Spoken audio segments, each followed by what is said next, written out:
Assalamualaikum warahmatullahi wabarakatuh. Perkenalkan, nama saya Yuatika dengan NIM 22114005 dari Prodi Pendidikan Bahasa Indonesia dengan tugas Administrasi dan Supervisi Pendidikan. Kesempatan kali ini kita akan membahas tentang administrasi tata usaha. Yang pertama, ada konsep administrasi ketatausahaan sekolah. Adalah kegiatan administrasi pendidikan di sekolah yang berkaitan dengan pengelolaan data pencatatan, pengumpulan, penyimpanan, surat menyurat, dan pelaporan data di sekolah. Ketatausahaan menjadi penting karena ketatausahaan dapat membantu dan mempermudah segala urusan sekolah, khususnya dalam surat menyurat, arsip, pengumpulan data, penyimpanan, dan pelaporan data yang berada di sekolah. Yang kedua, ada proses tata persuratan atau tata cara persuratan. Di lingkungan Departemen Pendidikan dan Kebudayaan diatur dalam Kementerian Pendidikan dan Kebudayaan Republik Indonesia Nomor 91 Undang-Undang 1995 pada tanggal 25 April tentang Pedoman Tata Persuratan dan Kearsipan di lingkungan Departemen Pendidikan dan Kebudayaan. Jenis-jenis surat yang pertama ada surat dinas. Surat dinas adalah surat yang berisi hal penting yang berkenaan dengan administrasi pemerintahan dan pembangunan yang dibuat oleh lembaga pemerintahan. Yang kedua, ada nota dinas. Nota dinas adalah surat yang dibuat atasan kepada bawahan atau boleh bawahan kepada atasan atau setingkat yang berisi catatan singkat tentang suatu pokok persoalan kedinasan.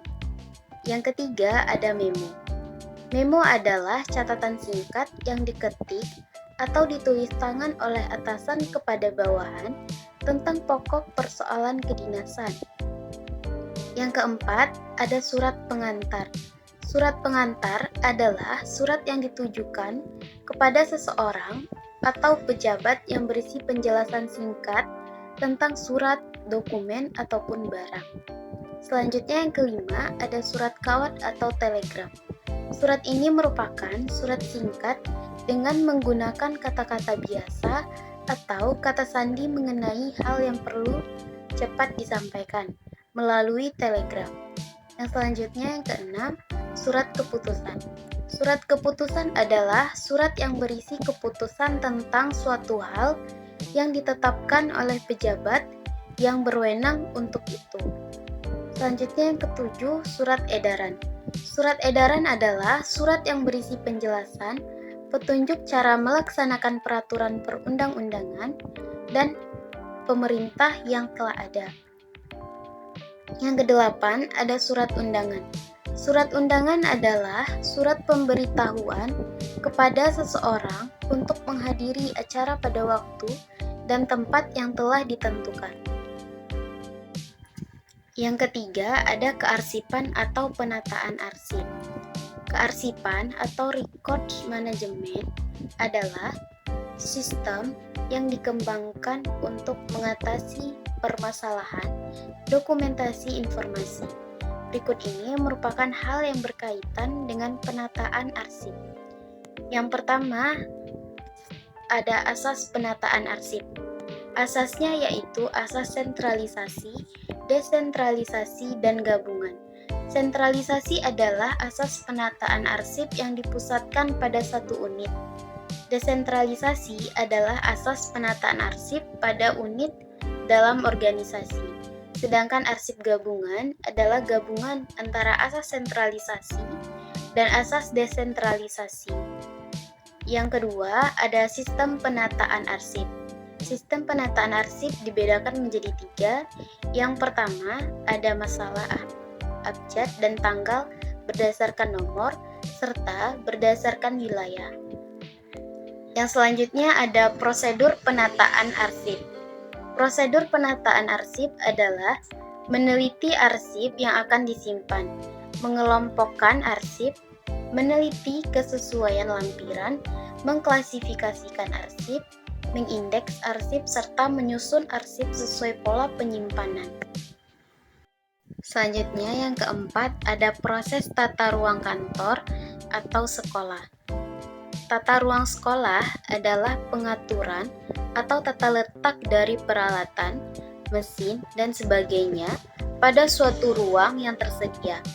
Tata ruang sekolah dipengaruhi oleh beberapa hal, yaitu pencahayaan, pewarnaan bangunan, kondisi udara, dan tingkat kebisingan suara. Yang kelima, ada peran guru dalam administrasi ketatausahaan sekolah. Administrasi ketatausahaan merupakan subsistem organisasi. Dalam hal ini adalah organisasi sekolah. Kegiatan utamanya adalah mengurus segala bentuk administrasi sekolah, mulai dari surat menyurat sampai dengan inventarisasi barang.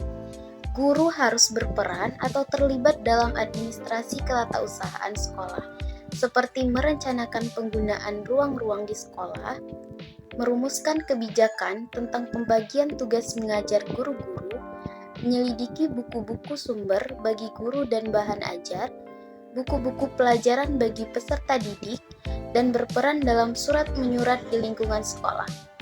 Sekian penyampaian materi dari saya. Semoga dapat bermanfaat. Assalamualaikum warahmatullahi wabarakatuh.